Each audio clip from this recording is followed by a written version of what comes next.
Lieutenant David Carter stood at the observation deck of the transport vessel, watching as the massive conclave station grew larger in the viewport. The structure was unlike anything humans had built, an intricate lattice of gleaming metal and crystalline chambers that rotated slowly against the backdrop of a violet nebula. Billions of tiny lights flickered across its surface like a metropolitan city suspended in space. First time seeing a Xanthri structure, Lieutenant. David turned to find Admiral Hassan approaching. The older man's weathered face bore the confidence of someone who had negotiated with a dozen alien species before breakfast. Yes, sir, David replied. It's impressive. The Xanthri don't do anything by halves, Hassan said, standing beside him. Remember what we discussed. This isn't just a diplomatic mission. It's a cultural exchange. The Xanthri value ritual, honor, and tradition above all else. One wrong gesture could set human-Xanthri relations back decades. David nodded. At 35, he was relatively young for such a crucial assignment, but his mixed background in both military tactics and diplomatic corps made him uniquely qualified. Earth needed this alliance, especially with rumors of the Krill expanding their territory at the Outer Rim. Your briefing packet covers the basics, but remember that the Xanthri communicate as much through what isn't said as what is, Hassan continued. And whatever you do, don't mention blood or bloodlines unless they bring up first. They have some peculiar cultural taboos around it. Before David could ask for clarification, the ship's comms system chimed. We are cleared for docking. All diplomatic personnel report to the main airlock. The Admiral gave David's shoulder a firm squeeze. Humanity is counting on you, Lieutenant. Don't let us down. As David gathered his things, he couldn't shake the feeling that there was something the Admiral wasn't telling him. The docking procedure took nearly an hour. The Xanthri were meticulous about security protocols. When the airlock finally cycled open, David was greeted by a delegation of tall, elegant aliens. The Xanthri stood at least 7 feet tall, with silver-blue skin that seemed to shimmer under the station's lights. Their four-fingered hands ended in short, blunt claws, and their eyes, 3 of them, arranged in a triangular pattern, were a startling violet. One stepped forward, dressed in flowing robes of deep crimson and gold. I am Grand Arbiter Colvan, he announced, his voice melodious despite the harshness of human language on his tongue. On behalf of the Xanthri Conclave, I welcome the representatives of Earth. David bowed at precisely the angle indicated in his cultural briefing. 30 degrees, no more, no less. Grand Arbiter, I am Lieutenant David Carter. Earth is honored by your reception. The Grand Arbiter's central eye narrowed slightly. Approval, if David remembered correctly. You have studied our ways. Good. Follow me to the Hall of Convergence. The conclave awaits. As they walked through the station's winding corridors, David couldn't help but notice the stares from other Xanthri. Some seemed curious, others openly hostile. The diplomatic team had warned him that there were factions within the Xanthri who opposed alliance with humans, considering them too unpredictable, too messy. The Hall of Convergence was a vast chamber with a domed ceiling that projected an image of the surrounding stars. Dozens of Xanthri officials were arranged in concentric circles around a central platform. Standing on that platform was a striking figure that immediately commanded David's attention. Unlike the others in formal robes, this Xanthri wore a fitted garment of some metallic material that caught the light with every movement. A ceremonial weapon, something between a spear and a sword, was strapped to her back. Her skin was a deeper blue than the others, and intricate patterns were etched into her visible arms. Grand Arbiter Colvan's voice lowered. That is Princess Rhaenyra Velzon, warrior supreme of our people. She leads those who question the wisdom of this alliance. David studied her carefully. She doesn't look happy to see us. Perceptive for a human, Colvan replied. The princess believes your kind are too chaotic, too prone to violence. She fears what your inclusion in our greater community might bring. We've come a long way from our violent past, David said, although he knew the statement wasn't entirely true. Earth's unification had come at a cost, and humans still fought among themselves occasionally. Perhaps. But some traditions run deep in the blood, or so the princess would say. The Grand Arbiter led David to the center of the chamber, directly facing Princess Rhaenyra. Up close, she was even more imposing. Her central eye bore into him with unconcealed disdain. "Lieutenant David Carter of Earth," Colvan announced. "Princess Rhaenyra Velzon, warrior supreme of Xanthar." David bowed again, but Rhaenyra made no gesture in return. "So this is what Earth sends to represent them," she said, her voice carrying throughout the chamber. A military officer playing a diplomat. "Tell me, Lieutenant, do all humans hide their true nature behind flowery words?" David maintained his composure, aware that every eye in the room was on him. "We send those best suited to each task, Your Highness. I am authorized to speak on behalf of Earth and the Soul Alliance." "Words," Rhaenyra scoffed. "Always words with your kind. On Xanthar, we value actions. Proof of worth." The atmosphere in the room grew tense. David could sense the other diplomats shifting uncomfortably. "If there is a way I might demonstrate Earth's commitment to this alliance, I would gladly." "Kravith," Rhaenyra interrupted, a sudden gleam in her eyes. A murmur swept through the assembled Xanthari. Even Grand Arbiter Colvan seemed taken aback. "Princess Rhaenyra, surely there are other ways too." "It is my right as warrior supreme," she cut him off, never taking her eyes off David. "Unless the human fears to face me." David had no idea what Kravith was, but he recognized a challenge when he heard one. More importantly, he understood that refusing would be seen as weakness, not just his, but all of humanity's. "I accept," he said before he could second-guess himself.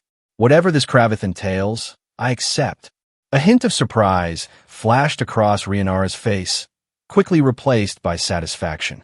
"Tomorrow at dawn cycle, then, in the arena of ancestors." She turned and walked away without another word, her ceremonial weapon gleaming under the artificial stars. Grand Arbiter Colvan let out a sound that might have been a sigh. "Lieutenant Carter, you have just accepted a ritual combat challenge that dates back thousands of years in our culture." David felt his stomach sink. "Combat Kravith is a trial of honor, skill, and worthiness," Colvan explained. "Not typically to the death, but accidents have been known to happen." "I see," David said, maintaining his diplomatic facade while internally cursing his hasty decision. "Then I'd better prepare." The Arbiter gave him what appeared to be a sympathetic look. "Yes, you'd better. The princess is our finest warrior, trained from hatching in all 16 forms of Xanthari combat. No one has defeated her in Kravith in 15 cycles. There's a first time for everything," David replied with more confidence than he felt. Colvan's 3 eyes blinked in sequence, their version of shrug. "Your quarters have been prepared. I will send someone to explain the rules of Kravith. Though I warn you, Lieutenant, they are complex." As David was escorted to his quarters, his mind raced through combat training scenarios. He was proficient in several Earth martial arts and had the enhanced reflexes standard for military officers, but he knew nothing about Xanthari fighting techniques. His quarters were spacious but alien, the bed a curved depression in the floor, the lighting responsive to thought patterns rather than voice commands. He had just begun to explore when his door chimed. A slender Xanthari stood in the doorway, wearing simple gray robes that contrasted with the vibrant attire he'd seen so far. This Xanthari appeared younger, with only 2 narrow scars on the left arm instead of the elaborate patterns others displayed. "Lieutenant Carter? I am Kira, assistant to the Grand Arbiter. I've been sent to brief you on Kravith." "Please, come in," David said, gesturing to what he hoped was appropriate seating. Kira entered, observing him with evident curiosity. "You're shorter than I expected. The data feeds make humans appear larger." "We come in various sizes," David said dryly. "Now, about this Kravith. What exactly have I gotten myself into?" Kira settled onto a curved bench. "Kravith is an ancient ritual predating our space travel. It is a contest designed to reveal one's true nature through physical and mental challenge. A fight, then? More than that. It is a dance, a conversation through movement. One does not merely overpower an opponent in Kravith. One demonstrates superiority of character. David rubbed his temples. And what are the rules? The ritual takes place in 3 phases, Kira explained. First, the greeting, a formal exchange of ceremonial movements. Second, the discourse, the main combat phase. Third, the resolution, when one participant acknowledges the other's superiority. And how does one win? By forcing your opponent to yield, or by demonstrating such clear superiority the continuation would be pointless. David nodded slowly. Weapons. Limited. You may each choose one ceremonial implement. No projectiles, no energy weapons. The princess will likely choose the Zareth blade, her favored weapon. And if I kill her accidentally? Kira's eyes widened in apparent shock. That would be catastrophic for human-Xanthri relations. But it is extremely unlikely. The princess is exceptionally skilled. That's reassuring, David muttered. Can you show me some basic Xanthri combat forms? I'd rather not embarrass myself completely. That would be inappropriate, Kira said, rising. I am neutral in this matter. However, the Xanthri hesitated, then touched a panel on the wall. A holographic display activated, showing recorded Kravith rituals from previous years. The historical archives are available to all visitors. For cultural understanding, of course. David smiled, recognizing the subtle assistance. Of course, cultural understanding is very important. I will return tomorrow to escort you to the arena, Kira said, moving toward the door. Rest well, Lieutenant Carter. You will need your strength.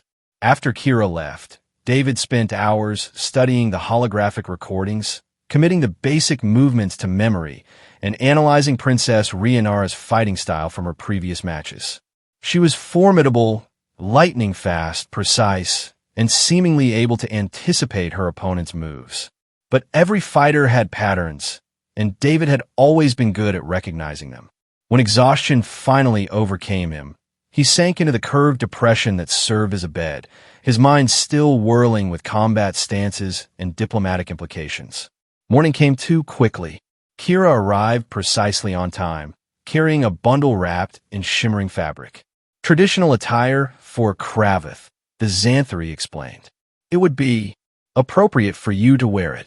The garment was similar to fitted training clothes from Earth, though made of a material that seemed to adjust to his body temperature.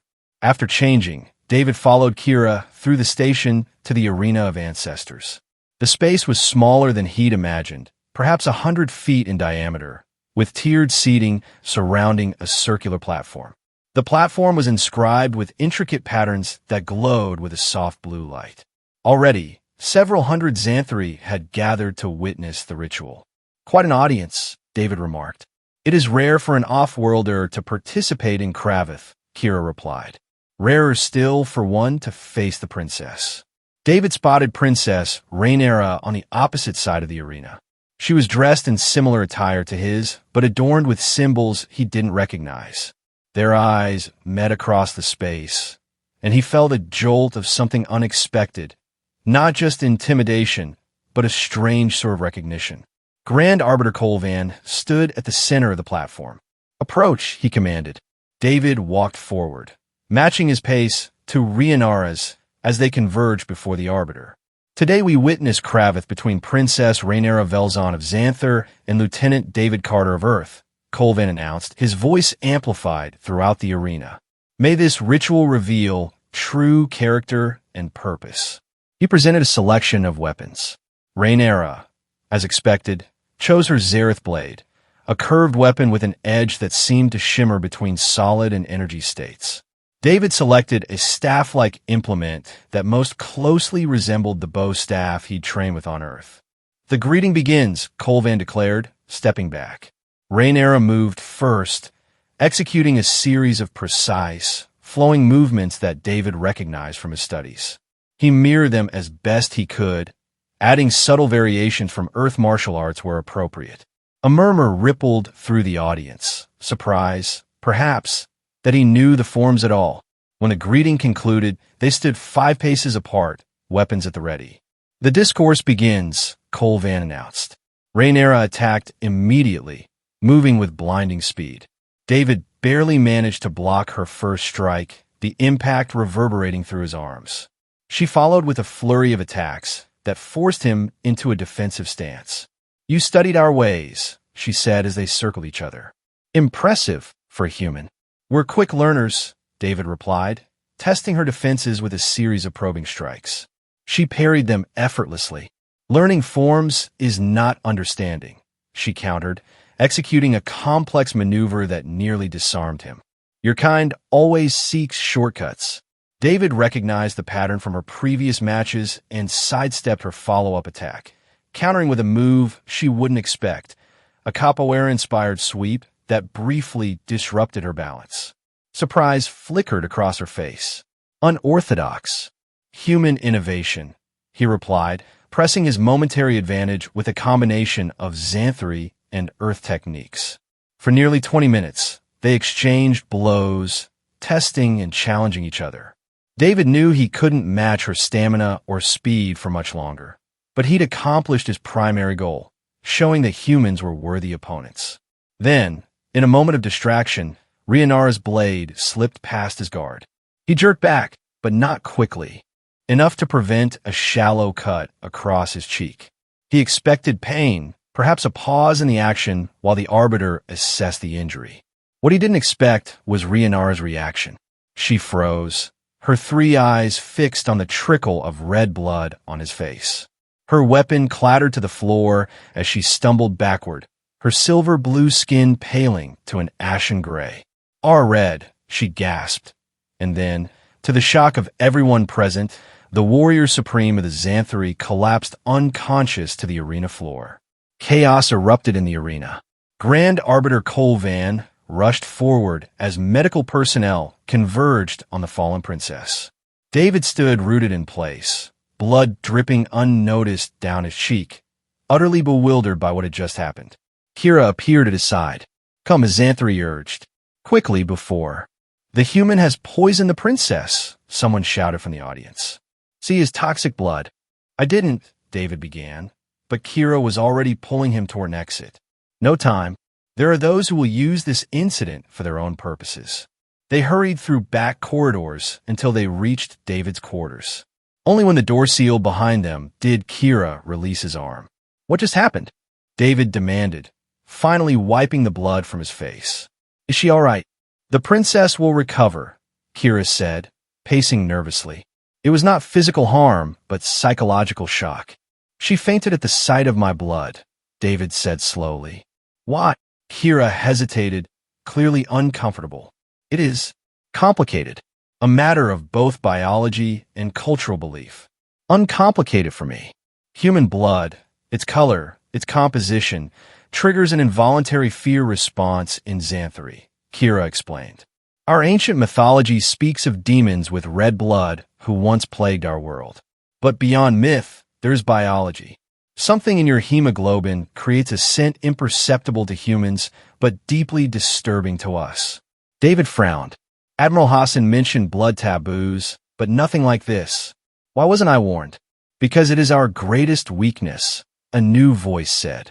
They turned to find Princess Rhaenyra in the doorway, supported by an aide. Her color had returned, but she looked shaken. "Leave us," she commanded Kira and her own assistant.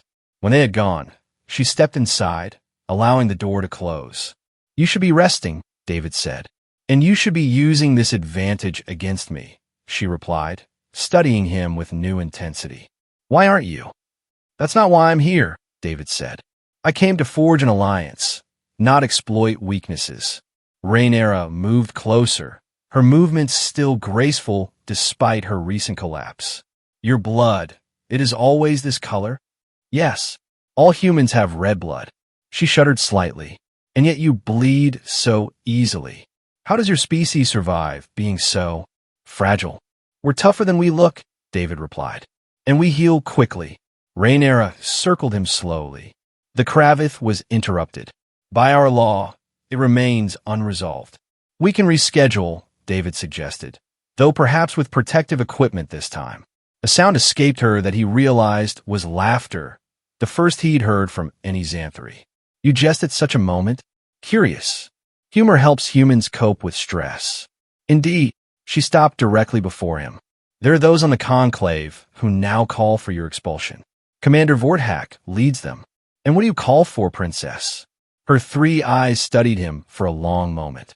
I believe humans too volatile, too unpredictable for alliance. Now I find myself reconsidering. Before David could respond, his communication device chimed urgently. Admiral Hassan's voice came through, tense and formal. Lieutenant Carter, return to the ship immediately. The diplomatic mission is being reevaluated in light of recent events. Rhaenyra's expression hardened. It seems your leaders also reconsider. This is a misunderstanding, David insisted. Let me speak with the Admiral. Do so, she said, moving toward the door. But know that Commander Vorthak has challenged you to Kravith. As Warrior Supreme, I could forbid it, but that would only strengthen those who oppose the human alliance. So I have to fight him. Yes, and this time, Lieutenant, your blood must not show. With that cryptic advice, she left. David contacted Admiral Hassan, explaining the situation as best he could. This is precisely why I warned you about blood taboos, Hassan sighed. But what's done is done. The question is, what now? I accept Vorthak's challenge, David said firmly. Refusing would be seen as weakness. And if you bleed again? Or worse, if you're seriously injured? Then we'll learn whether the Xanthari value honor above convenience, David replied. But I need to understand more about their blood phobia if I'm going to avoid triggering it. I'll see what our xenobiologist can tell you, Hassan promised. In the meantime, be careful. Not everyone at that station wants this alliance to succeed. After ending the communication, David was surprised by another visit, this time from Kira. The princess sent me, the Xanthari explained, to help you prepare for Vorthak. I thought you were neutral in this matter. Circumstances change, Kira replied enigmatically. The princess believes you fought honorably. That matters to some of us. Over the next day, Kira taught David more about Xanthari combat techniques and, more importantly, about Vorthak's fighting style. He favors overwhelming force over technique, Kira explained, and he will aim to make you bleed, knowing our reaction to it. How do I counter that? By understanding what he doesn't know, that humans can strategize, adapt. Most Xanthari believe your kind acts purely on instinct and emotion. David practiced relentlessly, focusing on defensive techniques that would prevent skin breaks. When not training, he studied everything he could about Xanthari physiology and the scientific basis for their blood phobia. The evening before his match with Vorthak, he was surprised by another visit from Princess Rhaenyra. This time, she came alone. Your training progresses well, she said without preamble. You've been watching? Of course. You face one of our strongest warriors. Your performance reflects on my judgment. David smiled slightly. Concern for my welfare, Princess? Concern for the alliance, she corrected, but there was something in her tone that suggested otherwise. She moved closer, studying his face where the cut had been. Xanthari healed differently than humans, she explained. Their wounds sealed quickly but left permanent marks, the patterns he'd noticed on their skin. Your healing leaves no trace, she observed. Fascinating. Scars form sometimes, David explained. Just not from minor cuts. In our culture, scars tell the story of one's life, Rhaenyra said. Without them, how do others know what you have survived? We find other ways to share our stories. Something shifted in her expression. Curiosity, perhaps. Show me how you will defeat Vorthak. They spent the next hour in practice combat, moving through forms together. David noticed that she was careful never to make contact with his skin, but there was an undeniable synchronicity to their movements. You learn quickly, she acknowledged when they finished. But Vorthak fights without honor. Be prepared for deception. Why are you helping me? David asked directly. Yesterday you opposed the alliance. Rhaenyra was silent for a moment. My reaction to your blood, it exposed a vulnerability I did not know I possessed. It made me question what other assumptions might be wrong. Cultural exchange goes both ways, David offered. We learn from each other. Perhaps. She moved toward the door, but paused before leaving. Wear this tomorrow, she said, placing a small object on the table, a wristband of intricately woven material. It is traditional for warriors facing Kravith to carry a token of respect. After she left, David examined the wristband. According to his cultural briefing, such tokens were typically exchanged between allies or those with personal connections. The gesture spoke volumes about how far they'd come in just 2 days. The arena was packed beyond capacity for the second Kravith. News of the princess's reaction had spread throughout the station, and everyone wanted to witness the rematch. This time against Commander Vorthak, a towering Xanthri with elaborate battle scars covering most of his visible skin. David wore Rhaenyra's token prominently on his wrist, noting the murmurs it caused among the spectators. Grand Arbiter Colvan performed the opening rituals with evident concern, his eyes darting between David and Vorthak. "The greeting begins," he announced. Vorthak's interpretation of the ceremonial movements was aggressive, bordering on disrespectful. David maintained perfect form, demonstrating his respect for the tradition even as his opponent mocked it. The discourse begins. Vorthak attacked immediately, his weapon, a heavy, mace-like implement, whistling through the air with deadly force. David evaded rather than blocked, knowing that the impact would likely break bones. "Hide behind human tricks if you wish," Vorthak snarled. "It only proves your weakness." David didn't respond, conserving his energy and studying Vorthak's patterns. The commander was strong but predictable, relying on power over precision. After several minutes of evasion, David began his counter-strategy, a series of quick, precision strikes at specific nerve points Kira had identified in Xanthri physiology. They weren't damaging, but caused momentary disruptions in muscle control. Vorthak grew increasingly frustrated as his attacks missed or were redirected. "Fight properly, human." "I am," David replied calmly, landing another precise strike that sent a visible tremor through Vorthak's arm. "Just not as you expect." The battle continued, with David systematically targeting pressure points while avoiding Vorthak's increasingly wild swings. The audience had fallen silent, watching the unexpected display of technique over brute force. Finally, David saw his opening. As Vorthak committed to a powerful overhead strike, David stepped inside his guard and executed a complex maneuver that caught the commander's weapon arm in a joint lock while simultaneously sweeping his legs. Vorthak crashed to the platform with David maintaining the lock, the commander's own weapon poised inches from his throat. "Yield," David said quietly. Vorthak's eyes blazed with hatred.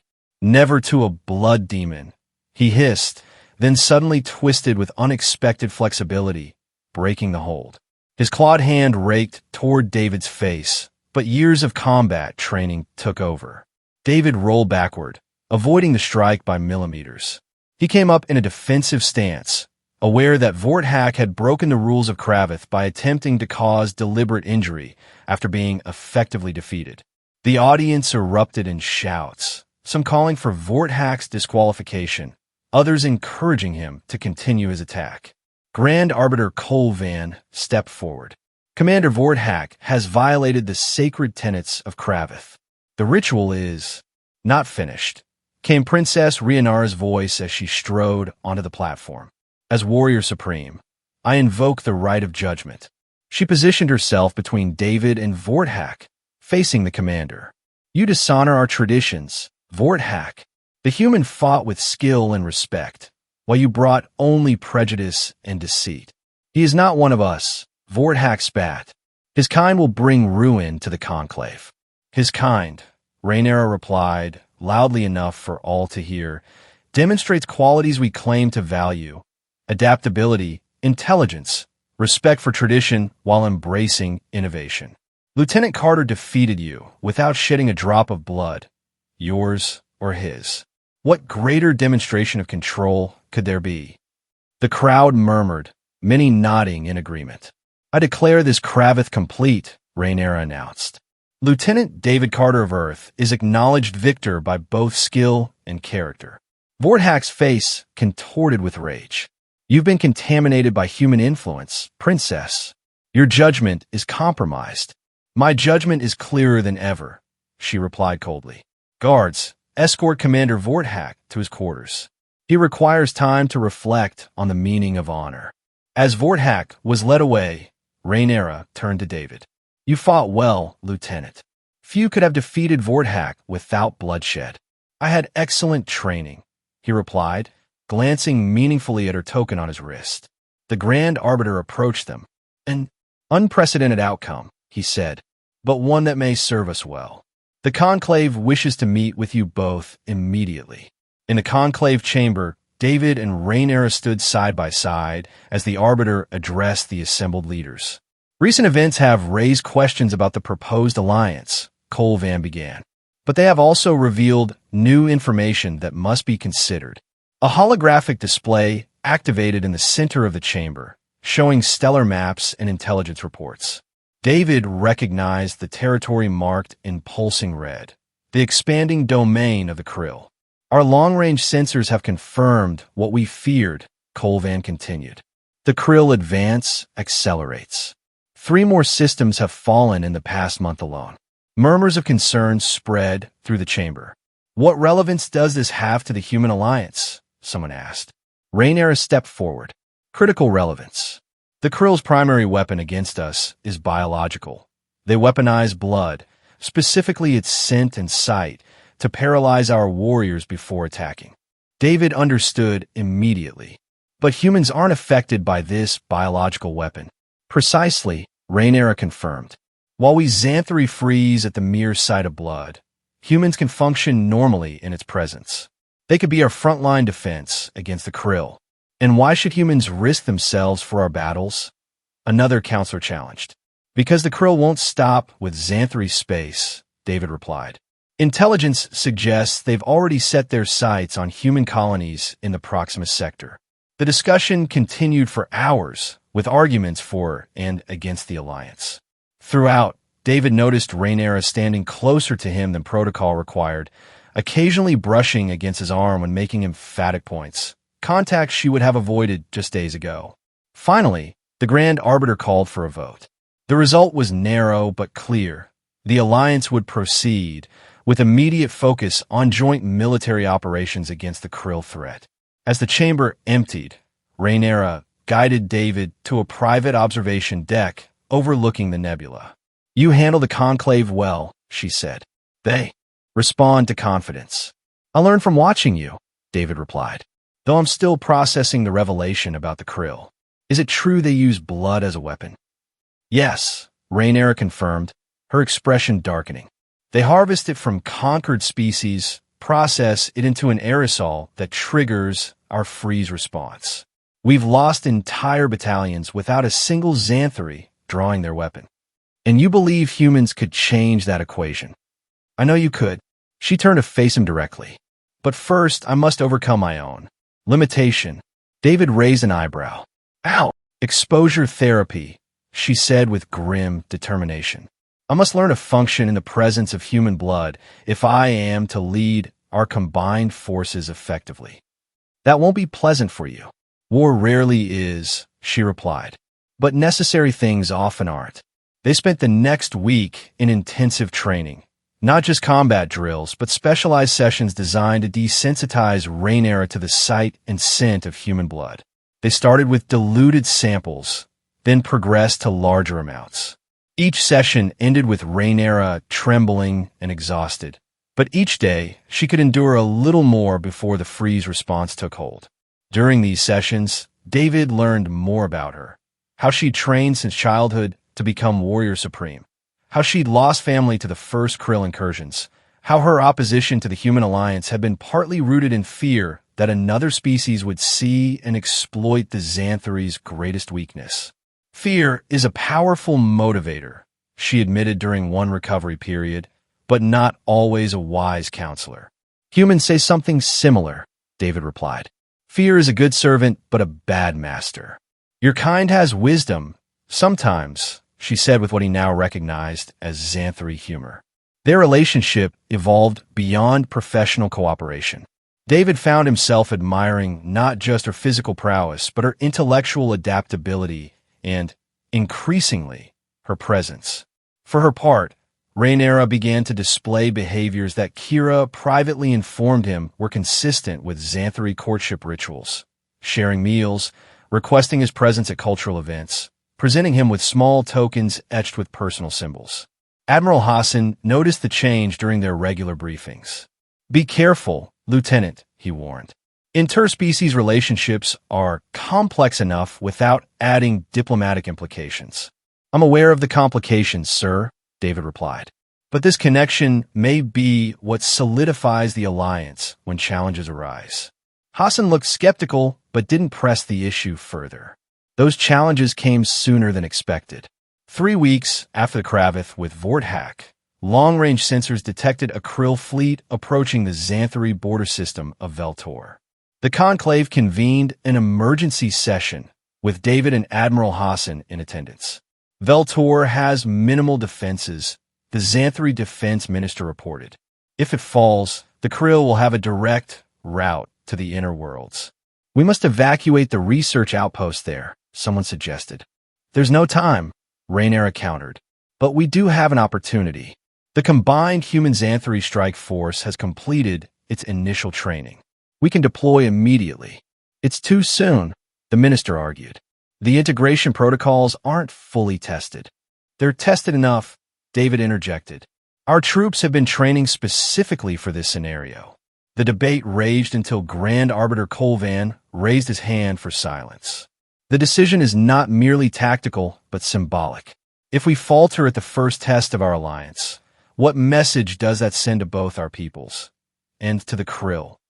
After further discussion, the decision was made. The combined force would deploy to Veltor under joint command of Princess Rhaenyra and Lieutenant Carter. The next days were a blur of preparation. The strike force consisted of 300 Xanthari warriors and 100 human special forces, transported aboard the Xanthari cruiser Nexus. During the journey, David and Rhaenyra finalized their battle plans.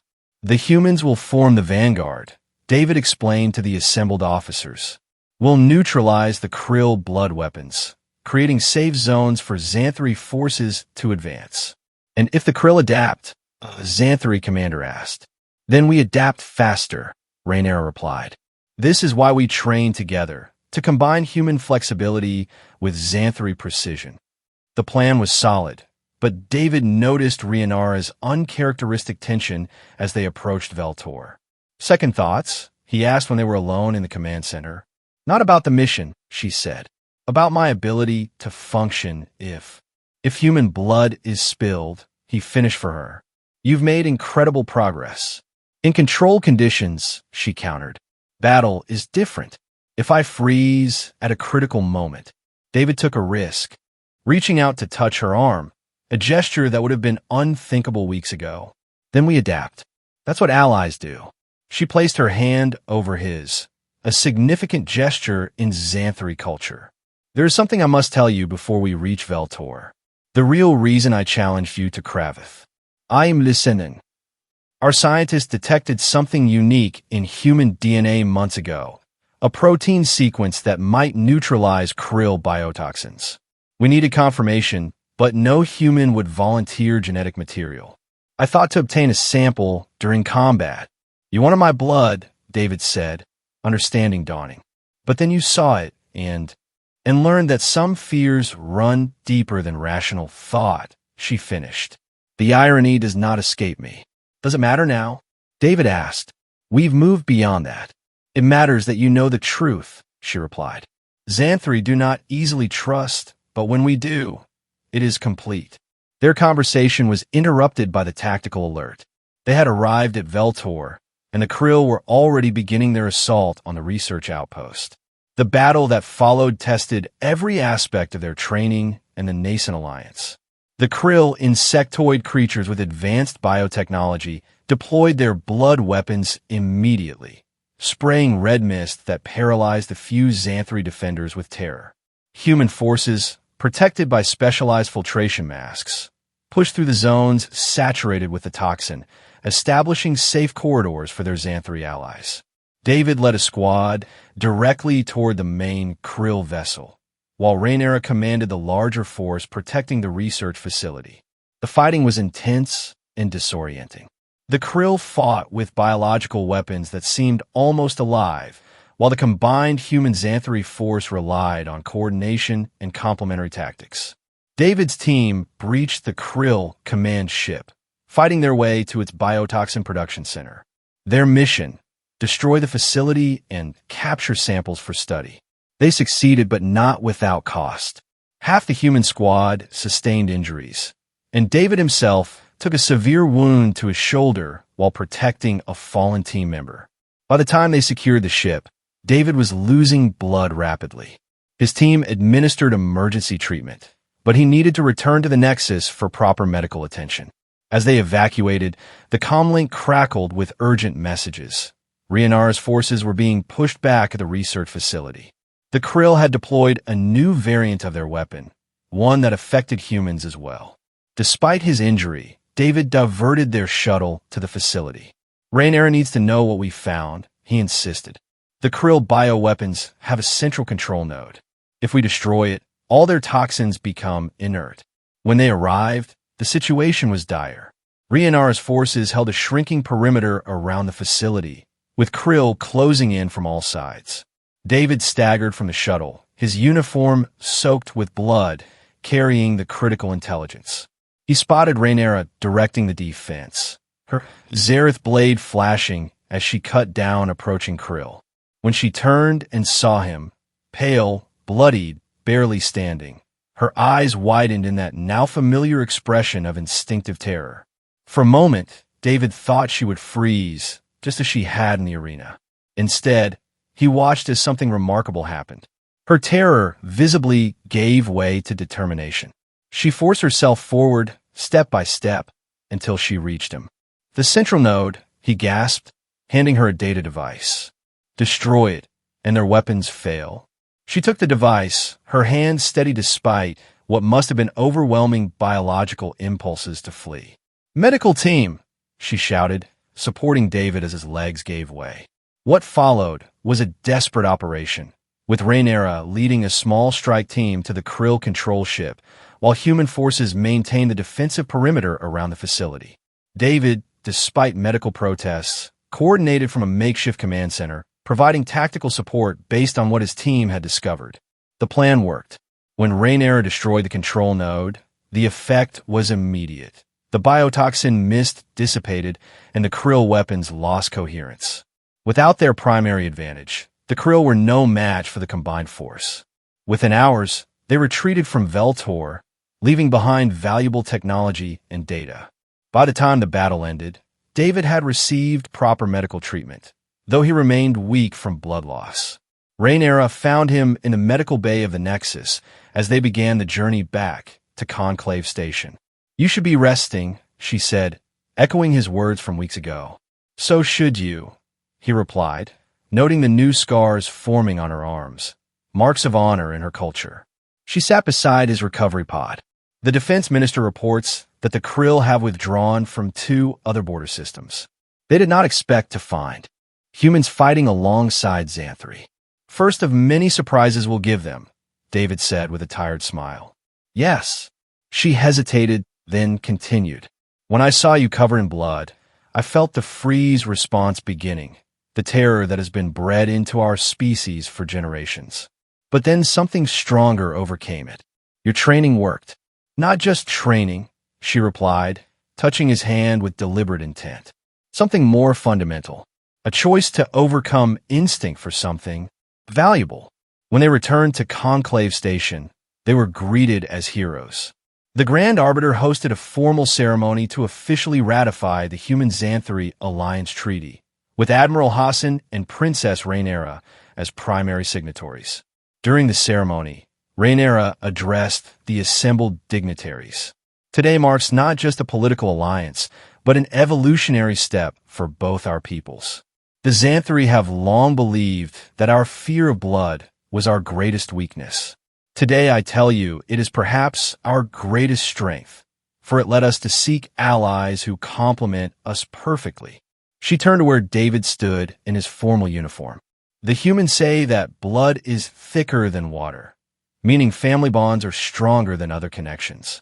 I propose that alliance bonds, freely chosen and tested in battle, maybe stronger still.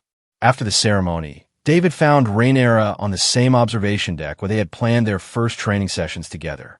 "Quite a speech," he said, joining her at the viewport. Admiral Hassan was impressed. "And you?" she asked, her three eyes catching the light from the nebula. "I think you've come a long way from challenging me to ritual combat." She made the sound he now recognized as laughter. "Perhaps not so far. I still wish to challenge you, just in different ways now." "Such as?" "The Conclave has approved a long-term exchange program. Selected humans will train with Xanthari forces, and Xanthari will serve aboard Earth vessels." She turned to face him fully. "They require a liaison officer to oversee the program." "Sounds like important work," David said. "Do you have someone in mind?" "I thought perhaps the human who has already demonstrated such aptitude for our ways. Unless you prefer to return to Earth." David considered the starfield beyond the viewport, then the remarkable being beside him. "I think I have more to learn here." "As do I," she replied, carefully taking his hand in a gesture that no longer required courage to perform. "We have defeated the first Krill incursion, but their empire is vast. The war ahead will test both our peoples. Then it's fortunate we face it together." They stood in comfortable silence, watching as a shuttle departed for Earth, carrying news of their victory and the promise of an alliance that transcended biology, culture, and fear itself. "You once asked why Xanthari marked their bodies with scars," Rhaenyra said eventually. "They tell the story of what we have survived, yes, but also what we have become through survival." She traced the nearly healed wound on his shoulder. "Perhaps humans and Xanthari are not so different after all. We all carry marks of our experiences, some visible, some not." "And your marks from his experience?" David asked. Rhaenyra placed her hand over her center, where Xanthari hearts resided. "Here, we feared your blood, but learned that what flows through your veins is not so different from what flows through ours. The will to protect, to overcome, to connect beyond differences." As new stars appeared in the viewport, David realized that this was merely the beginning. The alliance between humans and Xanthari would face greater challenges, but its foundation was strong, built not despite their differences, but because of them. "We do not fear blood," Rhaenyra said, echoing her words from the ceremony, "but fear the failure to change when change is needed." David smiled. "To change," he agreed, as they turned together to face whatever the stars might bring next.